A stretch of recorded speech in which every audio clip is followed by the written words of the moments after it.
As we begin, let's remember that compassion is not passive, it's bold. It's the act of seeing one another fully, standing together in truth, seeing and feeling each other's pain, and then taking action to eliminate that pain, and insisting on justice rooted in love. The golden rule, treating others as you want to be treated, is more than a moral guide. In the queer liberation movement, it becomes a radical affirmation. We are all worthy of safety, dignity, and joy. Pride is compassion in motion. It's declaring, I deserve to be free, and so do you. And that freedom is not stitched alone. It's woven together by every act of care, courage, and community. People have used fabrics as expressive symbols, to communicate identities, and as forms of resistance. While the LGBTQ+ community faces growing challenges, both in the United States and worldwide, from those who seek to divide rather than unite. It's the fabric of our community, through our rich cultures, diverse identities, and backgrounds, that will guide us forward towards a better future. As Washington, D.C. hosts WorldPride 2025 and commemorates 50 years, we will welcome visitors from around the world to celebrate our vibrant community and continue the fight for equality. Every one of us, new threads woven together, strengthen the fabric of our community and of this global movement. While the fabric of the LGBTQ+ Progress Pride flag symbolizes the diversity of our community, it's our shared humanity and unshakable unity that defines our greatest strength.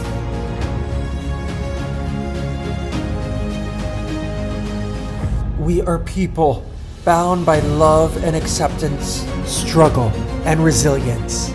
Our past and our future forging an ever-evolving community that together embodies the fabric of freedom.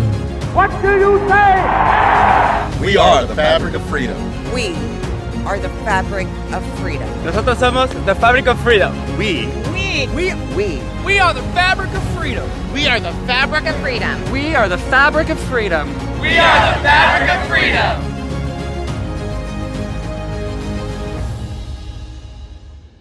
I am here with Rahul Upadhyay from InterPride, and we're very excited to be able to host you in this little interview. Rahul, how are you doing? I'm doing good. Thank you so much. How are you, Philip? I'm doing great. Thank you so much for joining us on this interview. So, why don't you tell everyone like a little bit about yourself and how is it that you are involved with InterPride and everything that's happening with World Pride in DC this year? Right. So, hello everyone. Rahul, they, them pronouns, and I'm from India. Currently, I'm based out of New Delhi. My Pride organization is Gandhinagar Queer Pride Foundation. It's based out of Gujarat, which is the westmost part of the country. Um, and also the home state of our Prime Minister, the central government. Yeah. Anyway, so I got associated with InterPride back in 2019, and Athens was my first journal meeting and world conference. Then I was just a member. I was just trying to understand how things work within InterPride. And then from 2019 to 2021, I started outreach within my region, specifically South Asia, right? And then I think by 22, and I was the regional director back then. So by 22, I was able to increase the the South Asian Pride organization participation from 3 to 30, I guess. Right. Wow. So yeah, it took a lot of outreach. So, I bet. to them, talking to them, giving them presentations and everything. So that happened. And then, from 22 to 23, I was the vice president. I was also the vice president of global outreach and partnerships. And then in 2023, I contested for the co-president role, and here I am. And here you are, and we're so glad to have you here. So, Yeah. So also I've in between I was also chair of the World Pride Committee. right, for 2, 3 consecutive years. And that's when was helping with the contract negotiations of DC, little bit about Sydney. So yeah, that's about my involvement with InterPride. Amazing. Well, so you are heavily involved, as you know, you just mentioned to us. And so tell me a little bit about how's the work where you are in your location, Southeast Asia and everything that you are, kind of like over. How has your work been, especially, being a queer person and the cultural differences that happen in that area? Right. Um, I think it's challenging, first of all, and specifically, so when we say prides in India, and I wouldn't say about anything about other South Asian countries. I have no right to say anything about them, but then I can definitely say what goes in my country, right? If you talk about prides in India, majority of the people only know maybe Mumbai Pride or Delhi Pride or Bangalore Pride, because these are the biggest prides in the country. People have hardly known, like, there is a pride called Gandhinagar Pride, or say Ahmedabad Pride. These are like smaller prides, right? With participation ranging from 800 to 1,500 people. That's it, which itself is a big number if you see, right? So this is where I come from. And I come from a region, as I already mentioned, which is heavily dominated by the current ruling party, which is homophobic, which has never said anything in support of the queer community. And we organize Pride Parade in the capital city of that state. So it is a challenge altogether, as compared to organizing a Pride Parade in a city which is not in the state, in Gujarat state, right? Talking, you spoke about the cultural differences. I would say culture actually binds it together. There are differences, but what I have seen during the Pride marches, and culture is the core of our Pride parades. So when you attend our Pride parades, and these are like way different from Pride parades that happen in Europe or in America, you know, Hmm. uh, so culture is the core. You'll find people, for example, if Pride parade is happening in Gandhinagar, so we have a very famous dance form. It's called Garba, which was also recognized as the, I think, ha cultural heritage by UNESCO or something like that. Yeah, And this anyways. and this dance is like like of your area, or is it like or of like queer people that do this dance? Like what is it Oh, representative of? no. So this is originally from the region, Okay, got it. right? But now it's so famous that it's all over the country and in different parts of the world. Oh, that's amazing. Yeah, so it's like really, it's crazy. It's crazy. So you'll find people dancing, doing garba, with traditional folk songs, with posters and placard. So this is how our prides look like. No floats, no company logos, no companies, nothing. No involvement of corporates, no involvement of government either. Right. But it's like, uh, it's a protest, and we treat it like that. We do it like that. We raise awareness about the queer issues. So majority of the people, they carry placards with them, with whatever they want to show it to the people, right? Be it sexual health, be it education, be it healthcare, anything. And then in the end, in most of the prides, we read out a parcha, we read out a statement to let people know why we are doing this pride parade. What is the significance? Why are we marching on the streets? Why are we shouting for our rights? So this is how the pride parades look like. And I like, specifically for the pride parade, I wouldn't say the cultural differences are there. In fact, culture binds it together. So you'll see people who are Hindus, people Muslims, people from other religion, they'll come together, right? Queer people. So it's such a you know great feeling attending pride parades here. That's Have you been beautiful. to pride parade in India? Any of the pride marches? I know I have no I've never been to India, so You I've no should. idea. I know I'm You missing out. should. No, absolutely. But it's interesting that you're mentioning this about, it's a protest and it is There's no corporation involvement or anything, because that's really how Pride really started, right? Pride has always been a protest, has always been Exactly. about, talking about our rights and our needs and how do we want, I mean, how we want to be part of society and be included just like everybody else.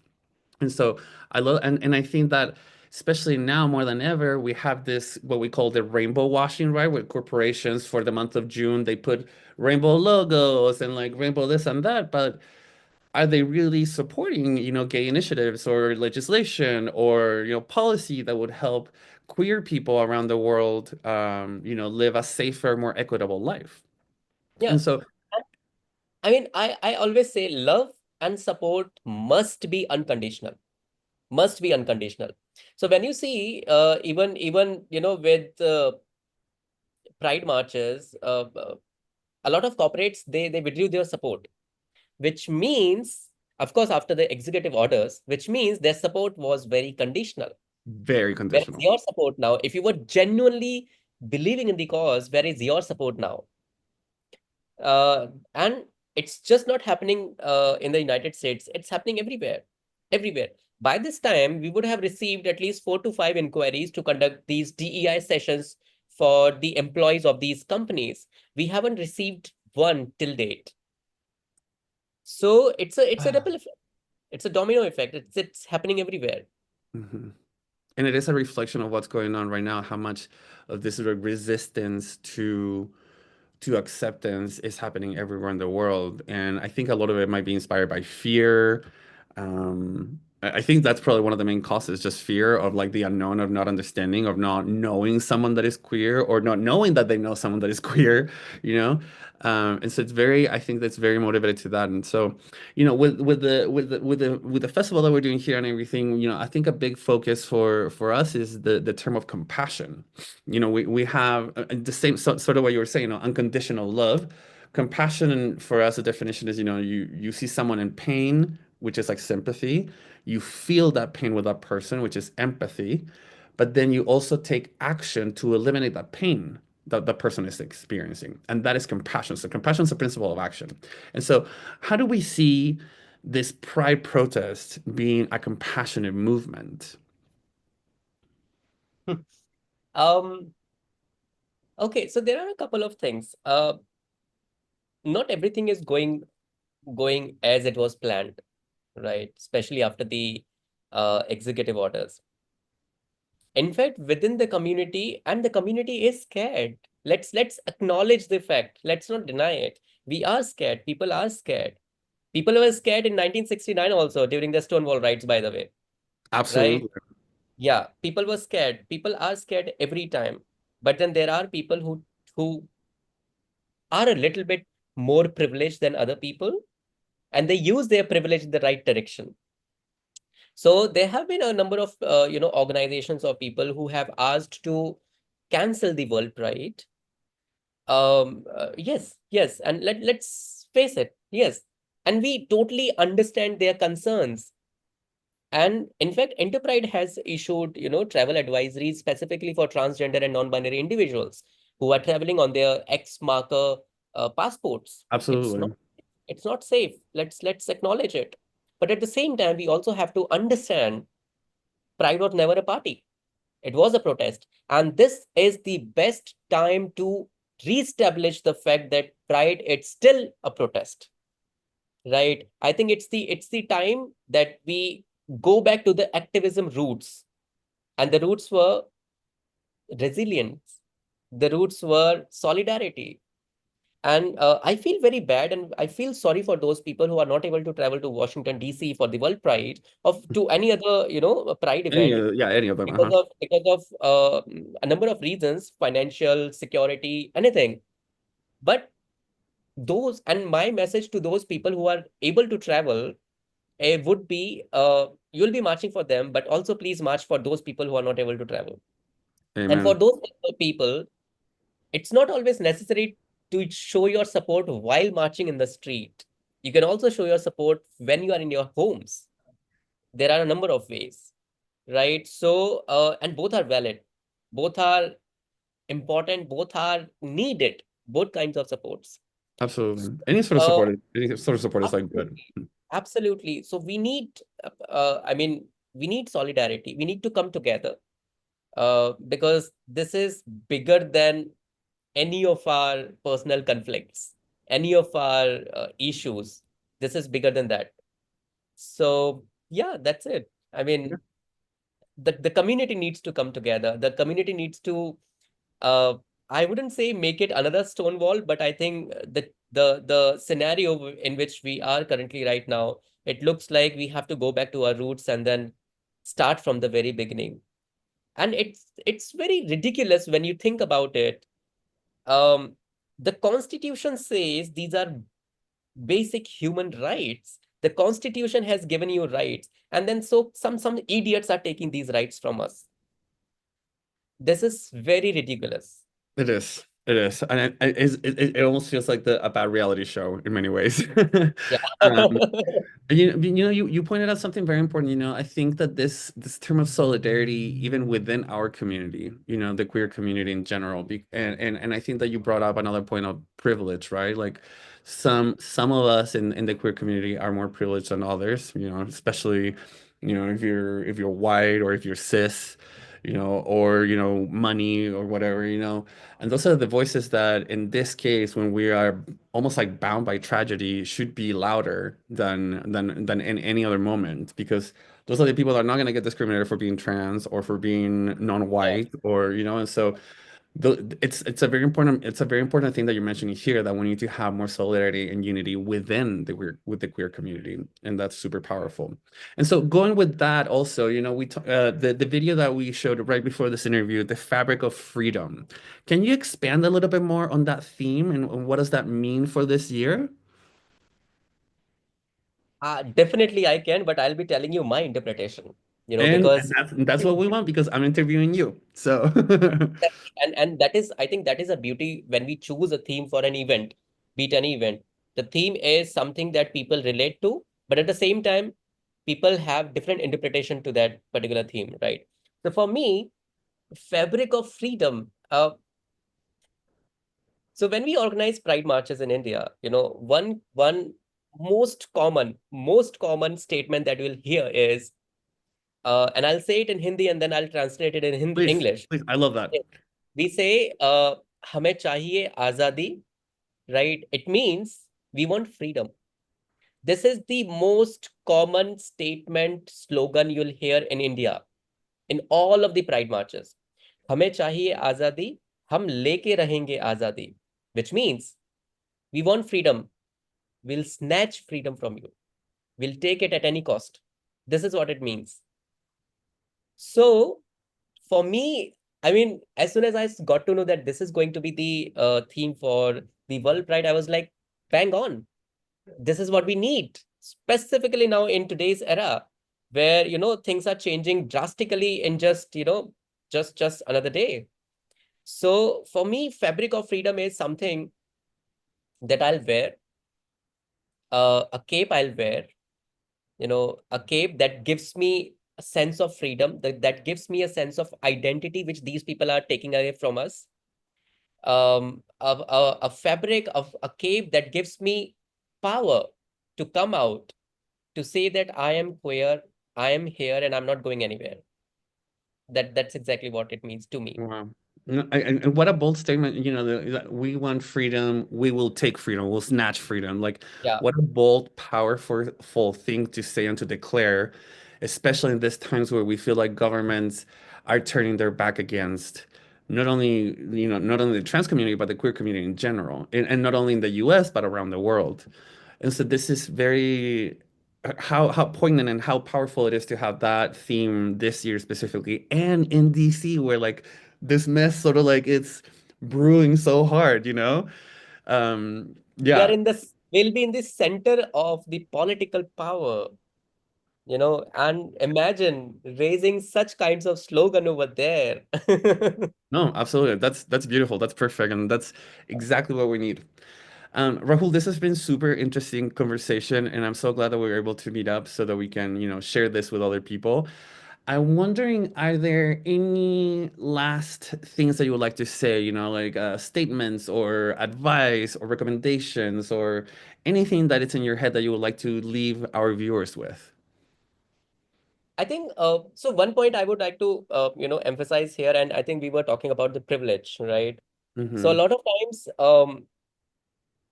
people accuse others that, oh, you are privileged. Well, first of all, let's get this fact check that being privileged is not wrong, by the way.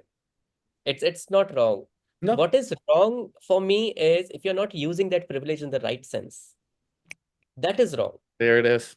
Yep. If I'm born a financially stable person, what's my mistake in that? But if I'm not using that privilege to help other, that is wrong. Right. Amen. So being privileged, I don't consider being privileged as a wrong thing. I mean, it's good for them. They're lucky. Lucky, amazing. Yeah, Yeah, good for them. absolutely. Yeah. I'm happy for them.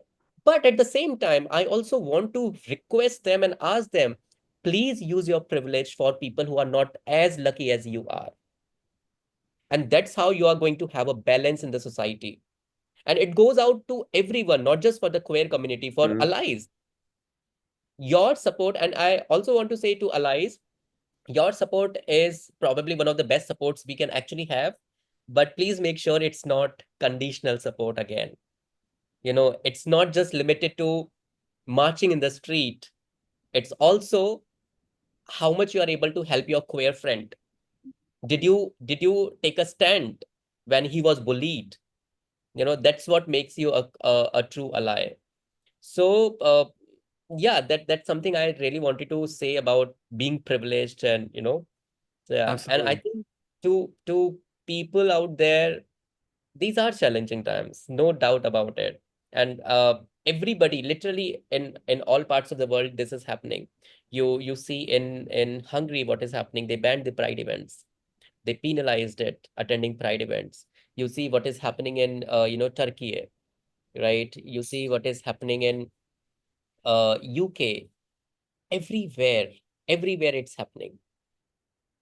And if I can think of a bird or an animal or a creature that I relate to very much, and I see the community relate to very much, is a phoenix coming from the ashes, Yeah. right? Reborn, rebirth. So, exactly. So I think this is something we are going to come out of this situation for sure, because we have done that earlier many times in different parts of the world. But the only thing that is going to help us is our togetherness, our unity. This is really, really high time. Please leave all of your personal conflicts aside. This is really important. We need to come together as one. So I think that's the thing I would like to tell people. Thank you. Thank you, Rahul. This has been so inspiring, very emboldening. Like I want to do more, and I hope that like our viewers are also feeling that way and remembering that Pride is a protest, that we are here to support each other. When you were saying about privilege and anything, a term that came to my mind was the golden rule, treat others as you want to be treated, and how that also is meaning to putting yourself in somebody else's shoes and trying to understand what their issues are and how can you, Exactly. with your privilege, use that to help those that are in need. Again, compassion, golden rule, pride, it's all related Yeah. to it. It's this like oneness of humanity that we have, that we all belong. So thank you so much for inspiring us in this conversation, Rahul. Best of luck with everything, and we'll be seeing you soon. Thank you so much, Philip. Thank you. Thank you for having me. It was Mhm. really great interacting with you.